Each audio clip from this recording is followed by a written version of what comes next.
So week 6 is all about recall, and I know this is something that a lot of people struggle with, or want to get right when we have that image of getting our new dog. It's often a nice walk in the countryside with the dog off lead, kind of trotting next to us. So when we find we can't do that, it's sometimes a bit of a problem. So what we're going to look at this week is engagement levels with our dogs, and then I've got a 1 month plan for you to work through just to start your recall. There is no kind of magic pill to teaching a good recall, I'm afraid, other than putting the work in. And it's one of those things that the more your dog practices all the things that they love doing off lead, such as chasing pheasants and seeing other dogs, the harder that it's going to be to train. So if you can get the groundwork in to start with, you'll find this much easier. So engagement. If you've been to class with me, you will know I rattle on about this pretty much in every week that we do. For me, engagement is key in training anything with your dog. A dog that's engaged will want to follow you around. They'll want to see what you're doing. They're going to be inquisitive as to see what you're doing. They will want to look at you. They're going to want to follow you. They're going to want to know where you are on their walks rather than the other way around. So it just makes life easier if your dog's engaged with you. So engagement is, as I say, a dog coming back to you, a dog actively wanting to play with you, your dog thinking you're kind of the best thing ever, really, your dog walking at heel, all the stuff that we really want from our dogs. So how can we get good engagement from our dogs? Food is the main thing. All dogs have to eat to survive. If you've got a dog that's kind of you feel isn't that foodie, then that's a separate matter that we'd need to look at, and we'd need to kind of find out why they don't have much of an appetite. But food is a primary resource that we all need to survive. So I would be ditching the bowl with the dogs where I can, getting rid of that food bowl, hand feeding them, using to train, using it to play with, but essentially all the food's going to come through you somehow. Even if you feed raw, just put some gloves on, it's fine. Play with your dog. So play tug games, rough play with them, anything that's meaningful to the dog. The dog needs to enjoy it. If you've got a dog that doesn't like tug games, there's no point trying to force them to play a tug game to build the engagement. Do something that they enjoy. All of this, it needs to be centered around what they enjoy. And management of your dog. So look at everything that they find rewarding for the next month should come from you. So it's pretty easy actually really at the moment because there's not many people around walking dogs, but I wouldn't be letting my dog go off and play with other dogs. I wouldn't be letting my dog run and chase things as much as they like. I wouldn't be letting my dog play around with all the other dogs. I'd want my dog to play with me. I'd want my dog to be with me on a walk. I want to be the center of my dog's world. So, and you only have to do that until you get the good level of engagement, and then you can start giving them the freedom back, by which point it will be a habit that's ingrained in them that they do just look to you for everything. And this can be, you can take this down as far as fuss and attention as well. Do other people need to give your dog attention while you're training them, or actually is it something that should be coming from you? And setting yourself up to succeed. So if you keep putting all this hard work into training recall, but if every time you let your dog off in a woods they're going to be chasing deers, rabbits or pheasants, you're just going to take a massive chunk off your training each time, and you're going to have to retrain through it. And then so it's kind of like 1 step forward, 2 steps back. Long lines are a great thing if you want to do some training with your dog out and about, but you don't 100% trust them. I would invest in a long line, and I don't mean like a flexi extendable lead. Long lines are much better for safety aspects and things like that. You can get them off Amazon. They're nothing special. They're just a really long lead, but they're just much safer. The thing that you find with the extendable flexi leads is they can cause injuries through kind of cuts and things if your dog runs past you and the lead kind of slices through your legs and things, or if you drop the lead and you've got a dog that's a bit noise sensitive, you could find that the sound of the lead following them is going to scare them a little bit. So yeah, before really you want to even start to try and teach a recall, you need to make sure that your dog actively wants to be with you. So you can create that by building the engagement with your dog. So if you do nothing else this week, just look at these 3 things.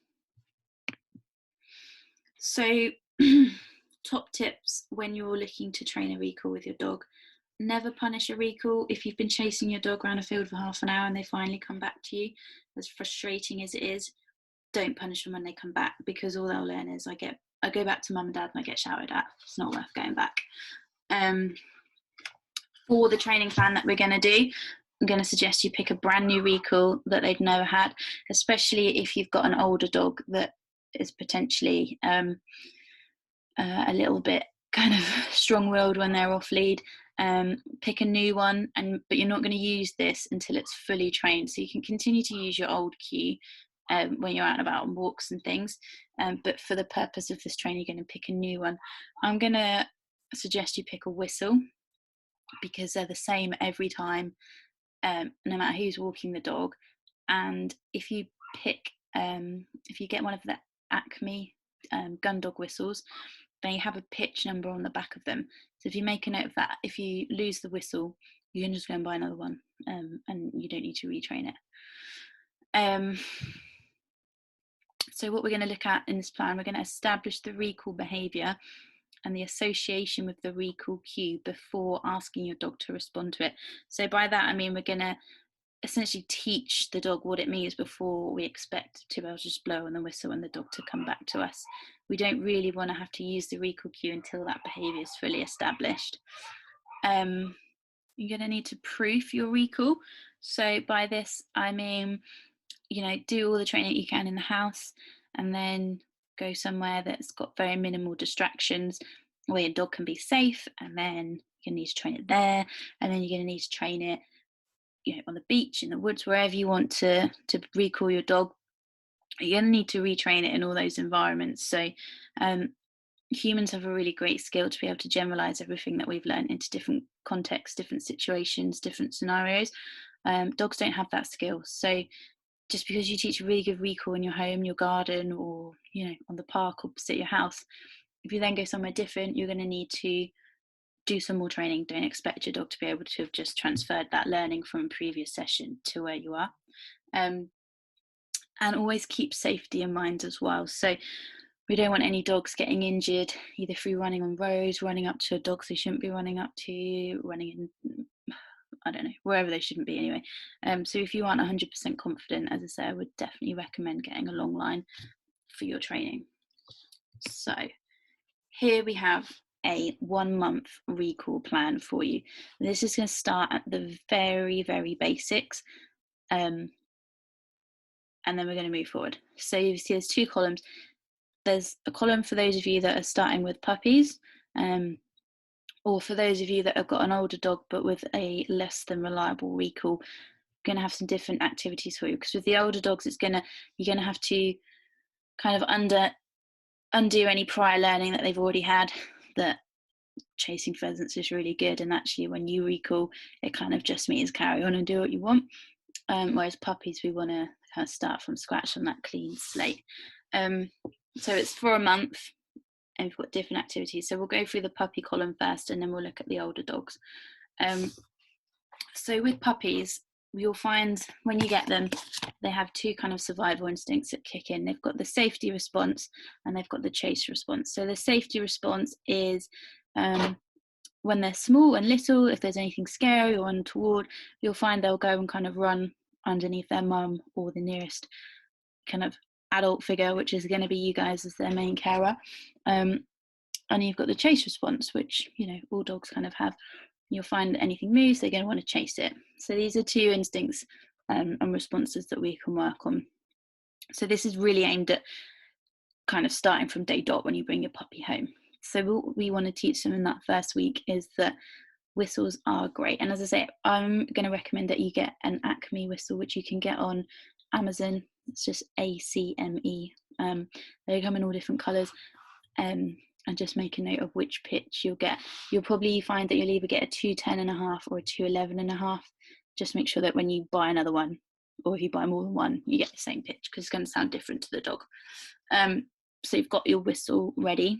First week, you're going to have the puppies' food or the treats, and it's a bit easier with the puppies because they tend to be on 3-4 meals a day anyway.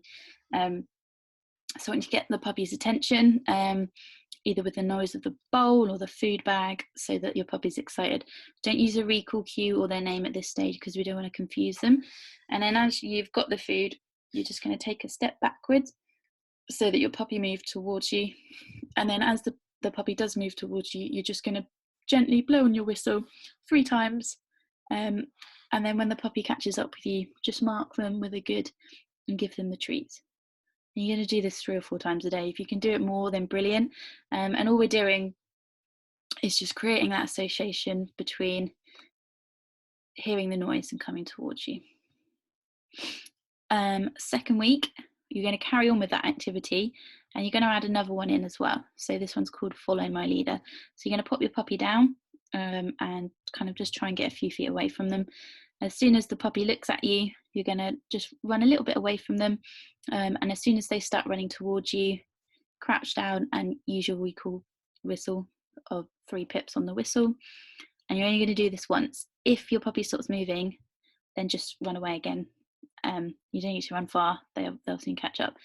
And as your puppy comes in, give them lots of praise, let them kind of climb all over you, reward them with some really high value food. And you're going to do this for at least 2 weeks, and until the puppy is at least 12 weeks old. So you're really working on channeling that safety response and the chase response. When you get to week 4, you're going to change up a little bit. So you've got recall and run. So again, you're going to put puppy down, create a small amount of space between you and the puppy, and you're going to use your recall whistle once. So give your 3 pips on the whistle and run away from the dog. As soon as your dog comes in, again, throw a little bit of a party, make lots of fuss, give them lots of food, and you're going to repeat this 3 or 4 times a day throughout the week 4. And it's really important throughout all of this that you're only using the recall whistle once. If you're feeling that you need to do it more than that, you've probably not set them up to succeed in the right scenario. There's probably too many distractions and things around. And at the moment, the puppy doesn't know, or the dog doesn't know what the whistle command is. So that's why we're going through these little stages. And week 5 doesn't differ too much. This is just recall and walk. You're going to put the puppy down, try and get a little bit further away from them this time, so maybe about 10 meters. Again, give your recall whistle 1 time, and then immediately start to walk back and calmly away from the puppy.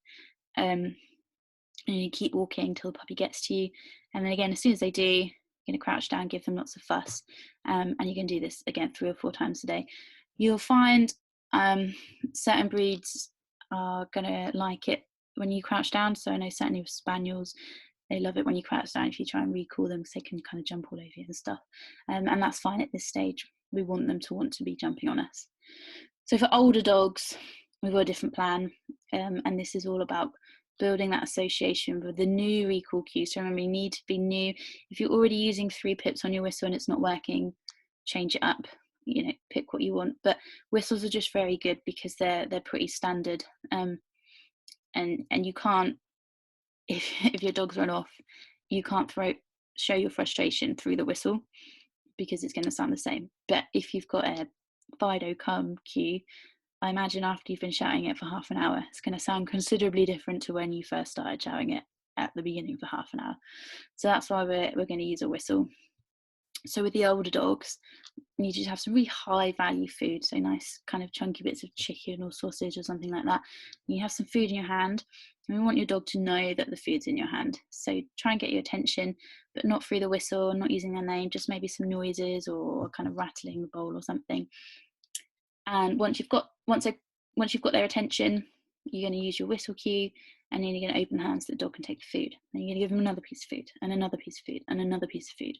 So we want this to really be a wow moment for your dog, like, oh my God, I heard that noise and then I just got all this food. That was amazing. Then as you move into week 2, you're gonna do that. The whistle means dinner or wow. So we kind of talk about ditching the bar. You can have your dog's daily food allowance. You can split this up into however many portions as you like. Prepare some of the food, but don't give it to them. And again, don't call the dog, but get his attention somehow. When the dog's next to you, use your whistle cue, whistle command, 3 pips on the whistle, say good, and place the food on the floor. And you're going to wait 2 or 3 hours and repeat this again, but using the high value food. And you can repeat this process as many times throughout the day as you want. And so it's just making it a little bit more unpredictable for your dog. It's that gambling effect. They're going to want to keep doing it because actually sometimes we get some really nice food when I do this. But you're still adding value to the whistle in the meantime by giving them their dinner. When we move on to week 3, we're going to do moving dinners. So you're going to prepare your dog's food, but don't give it to the dog. Again, get your dog's attention somehow without using a recall cue or a word, and you're going to stand facing him. You're going to start to back away from your dog as he approaches you. And as he's moving, give that whistle recall cue and then stand still. And when the dog reaches you, say good, place the food on the floor. And you're just going to try and do this as many times a day as possible. It's really important to do it at least 3 or 4. If you can do it more, then brilliant. And it doesn't need to take you long. And the more you do this, the more engagement you're going to build with your dog as well. And then week 4 into week 5, you're going to carry on with everything that you've been doing. You're going to add in moving treats. So you're going to have some treats in your hand or your pocket. Again, attract your dog's attention without saying anything. Start to back away from your dog, and as he walks towards you, give your recall cue of 3 pips on the whistle. As the dog reaches you, mark them with a good and feed the treat. Don't worry about adding sits or anything on at the moment. It is very much just building that association with your dog that this whistle cue means really great stuff's going to come. And you're using the timing of using your whistle is really important. So you're not going to use it to start with. You're going to get your dog doing what they should be doing, which is walking towards you. Then you're going to use the whistle. So I'm going to put this plan on the group, so it's got all these step-by-step details on there. You can have a re-look through it. But this is just the foundation stage. So if you can follow this to the T, and then I can give you the next month and the next month kind of, and so on moving forward. What I want you to make sure you do with these is do them in at least 3 different rooms. So maybe your kitchen, your lounge, bedroom, garden, garage, that kind of thing. Don't worry about doing them in the outside environment just yet, as in like on walks. Just going to keep it nice and simple and really set your dog up to succeed and kind of start to understand this information that we're giving them. So no videos for you this week, but obviously you've already got the focus activities and all the other stuff that we've done, so you can be still doing all of those bits and pieces with them, again using the daily food allowance. So the aim of this week's unit is to improve the level of engagement from your dog, as well as providing you guys with an in-depth plan for the next month for you to start to be able to train a brand new recall cue with your dog. The challenge this week, therefore, will be to keep a log of how many engagement sessions you have with your dog in a day. I'm going to upload a progress sheet for you so you can print this off and write things down. So this can be through hand feeding, playing, training, playing tug, etc. So you've got all the previous 5 weeks of training stuff that you can be doing with your dog. They will all count as engagement, and they only need to be for kind of 2, 3, 4, 5 minutes a day. They don't need to be for very long. And out of these 10, some of them should be the tasks in the week 1 of the recall training plan, so they can count towards your 10. I want you to post your videos and any thoughts on the Facebook group, and again, there will be a prize at the end of this 9-week course for the most improved dog and most improved handler. So the more you can put on there, the more I'm going to see you and see what you're up to. But if you have any questions, do let me know. Otherwise, good luck.